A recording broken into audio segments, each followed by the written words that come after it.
Hello, my name is Jason Crabbe, and I'm speaking today with Wolf Johnson, an independent filmmaker that I've had the pleasure of working with on a number of occasions. Thanks for being here today, Wolf. Thanks for having me. What do you see as the role of the visual arts in society today, particularly in your profession? To provide you a place to escape your everyday worries and woes, some place to just forget for an hour or hour and a half, 2 hours, to just enjoy what you see in front of you versus thinking about your problems. It's going to have that vicarious experience Yeah. that'll take you, Yeah. let you experience things that you never in a million years would in your actual life. Right. Okay. New communications and media technologies make imagery almost instantly available. Do you believe that this is having a positive or negative influence on filmmaking? I believe it'd be a positive influence. With the internet, you're able to grab hold of shorts and trailers more rapidly than having to catch them when you go into the movie theater. Typically, in the old days, you would go to the movie theater and see a trailer, and then oh yeah, I really want to see that film. Nowadays, people can get hyped on a film far more in more advanced time than that. You can get the word out and get more response.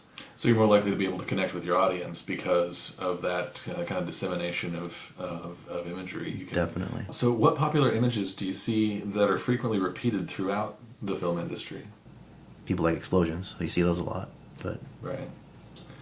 It seems that one place where there is a great deal of repetition in the imagery is in the advertising and commercials.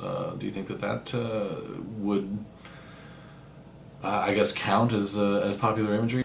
I see that it becomes popular because they've got some good writers and some good character design folks that have created some interesting characters that people become enamored with. But I don't know if that really counts because it's a commercial, so it's gonna play until people don't like it because it's generating revenue for a company. Right.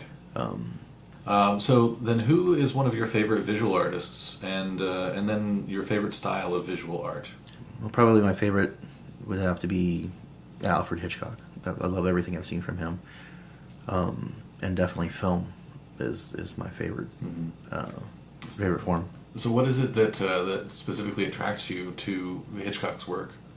The stories are always exciting for me. The main thing that's always stuck in my head is like in Vertigo, the use of the Where they're tracking with the camera and then using the zoom at the same time. right. To give that disturbing feeling to the audience. It was used again in another film I saw when I was 10, which was Jaws, and it did the same thing there.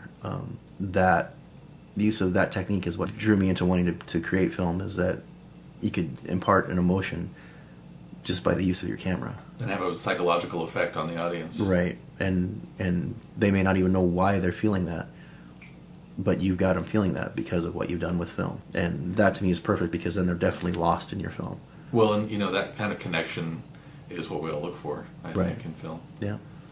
So one last question then. How has your knowledge of famous artworks influenced your creative process? Artworks in the form of film definitely have influenced me. For instance, the examples I've given from Hitchcock. As far as composition goes with art, I can see how that may have influenced me in some things, but all in all, not a whole lot.